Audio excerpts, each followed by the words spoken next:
Okay, so this is one of those stories where, if someone told it to you casually over a drink, you would immediately assume they were exaggerating, or misremembering details, or accidentally blending a real historical event with folklore, because the core idea is so unsettlingly simple that it does not feel like something a functioning society would actually do. In the late 18th century, in Switzerland, a woman was arrested, interrogated, tortured, and executed, not because she committed a violent crime, not because she organized resistance, and not because she openly challenged authority, but because the people around her became convinced that she knew things she was not supposed to know. Not secrets she had stolen, not plans she had overheard, and not information she had been formally taught, but outcomes that had not happened yet, and nonetheless seemed to arrive exactly as she said they would. What makes this story difficult to sit with is not the brutality at the end, but the calm reasoning that carried everyone toward it, because at every step along the way, the people involved believed they were acting carefully, responsibly, and in the interest of order. This was not a mob acting in panic, and it was not law collapsing under chaos, but a legal system functioning as intended in a moment when fear quietly replaced understanding. This was real, and they actually did this.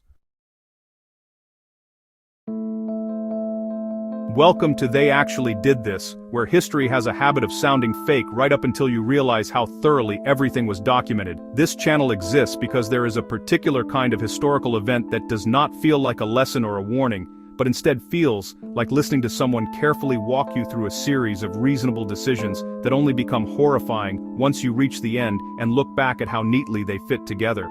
This is one of those stories. And the reason it matters is not that it was unusual, but because it shows how easily authority can turn uncertainty into justification when it feels cornered. The woman at the center of this story was named Anna Goldie, and before anything went wrong, her life was already defined by vulnerability, because she worked as a domestic servant in a society where servants lived inside other people's homes while remaining entirely disposable within the social order that surrounded them. She was employed in the household of Johann Jakob Tschudi, a respected physician and magistrate in the canton of Glarus, whose authority rested on education, reputation, and the assumption that he understood how to manage both illness and disorder when they appeared. For a long time, Anna drew no attention at all because she performed her work competently, spoke little, and occupied that narrow social space where invisibility was expected rather than questioned. What she did possess, however, was a habit of observation, because servants witnessed patterns others missed simply by being present during moments that were not meant for them. And Anna noticed tensions in the household that went unspoken, routines that repeated, and decisions that quietly failed before anyone acknowledged them. When Tschudi's young daughter began falling ill in strange and inconsistent ways, those habits of observation became suddenly relevant, because the symptoms did not behave like a single recognizable disease, but appeared, vanished, and returned in ways that resisted explanation. At first, this uncertainty remained within the boundaries of medicine, where unexplained illness was troubling, but not yet threatening. That boundary did not last. At first, nothing about the child's illness felt especially dramatic to the people living with it, because illnesses in the late 18th century rarely announced themselves clearly, and families were accustomed to symptoms that appeared, faded, and returned without warning, especially when children were involved. There were days when the girl seemed almost normal again, when her appetite improved slightly or her energy returned just enough to make everyone believe the worst had passed.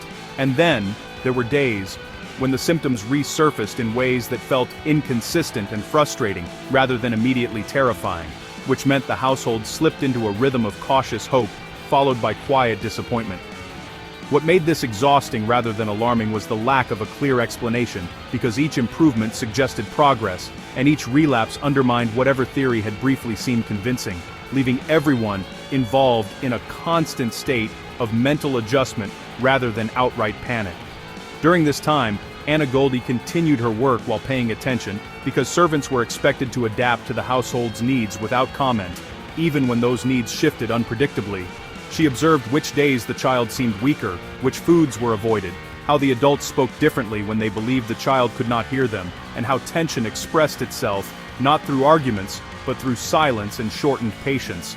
At some point, without anyone marking the moment clearly, Anna began speaking about the illness not as something random, but as something that would return. And when she did so, it was not with urgency or alarm, but with the calm tone of someone describing an outcome that felt inevitable rather than speculative.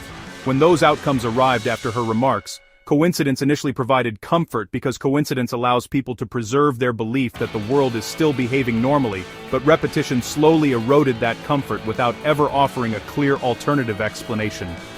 What unsettled people was not that Anna seemed knowledgeable, but that she did not seem surprised, because surprise reassures others that uncertainty is shared, and her emotional steadiness began to feel isolating in a household, saturated with doubt.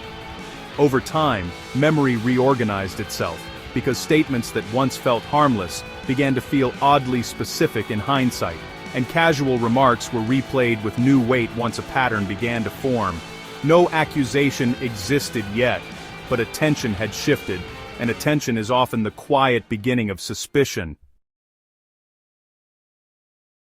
Suspicion did not arrive in the household as an accusation, a confrontation, or even a clearly articulated concern, because moments like this rarely begin with certainty, and rarely begin with anyone willing to say out loud what they are starting to feel. What arrived instead was attention, subtle and difficult to justify, because people began noticing things they had previously ignored, not because those things had changed, but because uncertainty had altered how they were perceived. People started remembering conversations differently, replaying remarks that had once felt ordinary, and wondering why they now felt unsettled, even though nothing about the words themselves had shifted in any obvious way. This is how suspicion usually takes shape, because it does not require belief, only discomfort, and discomfort has a way of reorganizing memory without asking permission. Someone might recall a comment made weeks earlier about the illness returning, and while that comment had passed unnoticed at the time, it now felt oddly specific when placed alongside what had followed, not because it predicted anything clearly, but because it seemed to anticipate disappointment before it arrived. Another person might remember the calmness with which certain outcomes had been discussed, and while calmness had once seemed like emotional restraint or experience, it now felt out of place in a household where uncertainty had become the dominant emotional state.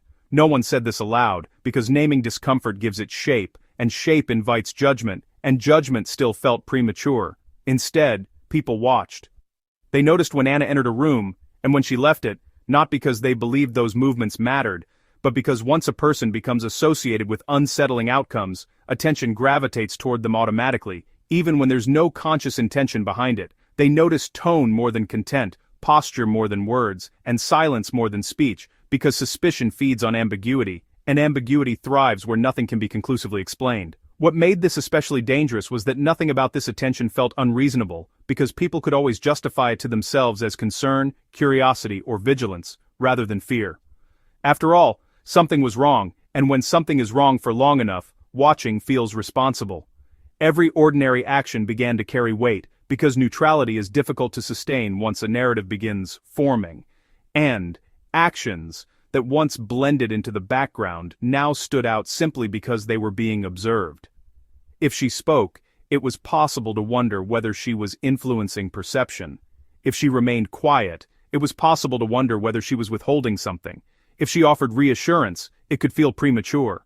If she expressed doubt, it could feel calculated. This is how suspicion becomes self-reinforcing, because it does not rely on any single interpretation being correct, only on the idea that interpretation itself is necessary. What no one acknowledged at this stage was that the illness had already exhausted everyone emotionally, and exhaustion lowers the threshold for certainty, because patience requires energy, and energy was in short supply. People wanted an explanation not because it would necessarily help the child, but because it would restore a sense of order that had been slowly eroding. And once the desire for explanation outweighs the willingness to tolerate uncertainty, suspicion finds fertile ground. At no point did anyone consciously decide that Anna was responsible, but responsibility does not need to be named to begin taking shape. It only needs to feel plausible. By the time concern could be spoken aloud, the emotional groundwork had already been laid, because suspicion had spent weeks transforming discomfort into expectation, and expectation into inevitability. By the time Johann Jakob de Schutte could no longer remain a distant observer, the situation had evolved beyond a troubling illness and into a crisis of authority, because uncertainty now reflected not only on his child's health, but on his identity as a physician, magistrate, and figure of public confidence.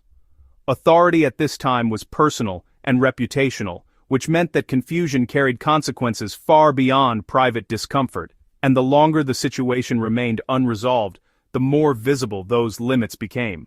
What disturbed Shooty most was not a single statement Anna made, but the cumulative effect of her calm certainty, because it quietly inverted the expected hierarchy of understanding within his own household. Once that inversion took hold, patience began to feel reckless, and uncertainty began to feel dangerous. The question shifted quietly from how this was happening to why Anna appeared connected to it, and that shift transformed uncertainty into suspicion without ever requiring proof. Her arrest followed the logic of containment rather than justice, because action felt safer than admission, and procedure offered relief where understanding had failed. Interrogations followed, structured and methodical, driven by the belief that truth would emerge if sufficient pressure were applied, and when Anna could not provide answers that fit expectations, that failure was treated as confirmation rather than contradiction. Escalation became easier than restraint, because stopping would have required acknowledging that fear, not reason, had guided the process from the start.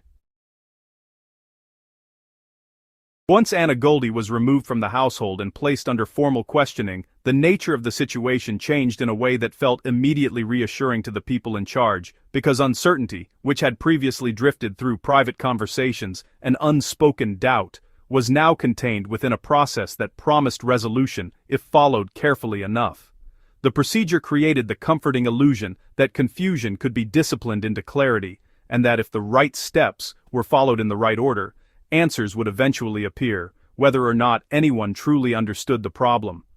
Initially, the questioning retained an appearance of openness, as authorities still believed that a reasonable explanation might emerge, one that would allow the matter to be closed quietly without further complication or embarrassment. Anna was asked to explain what she had noticed, what she had said, and why she believed certain outcomes were likely. She answered by describing patterns she remembered from previous illnesses, the rhythms she had observed in the household, and the reasons certain developments had not surprised her. What made these answers unsatisfying was not that they were incoherent, but that they failed to resolve the deeper discomfort driving the interrogation, because observation without an approved source did not count as knowledge within the framework the authorities were using. As questioning continued, repetition replaced curiosity and consistency began to feel incriminating rather than reassuring, not because her answers changed, but because the same answers no longer felt acceptable. Exhaustion began to do its work, as repeated questioning created pressure through attrition, and silence started to feel dangerous while explanation felt insufficient. When coercion was introduced, it followed this narrowing logic rather than interrupting it, because authorities believed truth existed just beyond reach, and that force was necessary to extract it. By the time the process reached judgment, inevitability had been constructed through repetition, procedure, and exhaustion, and the outcome felt less like a decision than the final step in a process that no longer knew how to stop. After Anna Goldie was executed, there was no dramatic release or visible improvement that could be pointed to as justification, and no clear sense that the fear which had driven the case had finally been resolved. Life resumed, routines reasserted themselves, and the absence of immediate crisis was quietly mistaken for success, even though nothing about the underlying situation had truly changed. Within the household, Anna's absence removed a specific discomfort, which was the presence of someone who appeared to know too much, even if it did nothing to address the uncertainty that had made her dangerous. New servants took over familiar tasks, patterns adjusted, and the household learned how to function without revisiting the questions that had once dominated every conversation. Beyond the household, the case was absorbed into administrative memory, where complexity flattened over time and records prioritized outcomes over reasoning. There was no public reckoning, because reckoning would have required admitting that fear had guided the process more than understanding. Centuries later, historians revisited the case and recognized a familiar pattern where Enlightenment language concealed older fear, and in 2008 Anna Goldie was officially exonerated, an acknowledgement that changed nothing about her fate, but clarified the historical record. What happened to Anna Goldie did not end with reform or outrage, but with silence, because systems that restore surface order rarely feel compelled to examine the methods that achieved it. Her execution did not fix what had gone wrong, but it removed the discomfort of being reminded that authority did not fully understand what it claimed to control. Centuries later, her exoneration exposed something quieter and more unsettling, which is that fear does not disappear with progress, but adapts to new language and new procedures. Anna Goldie was not executed because a crime was proven beyond doubt, but because uncertainty became intolerable, and removal felt safer than humility. This was real. And they actually did this.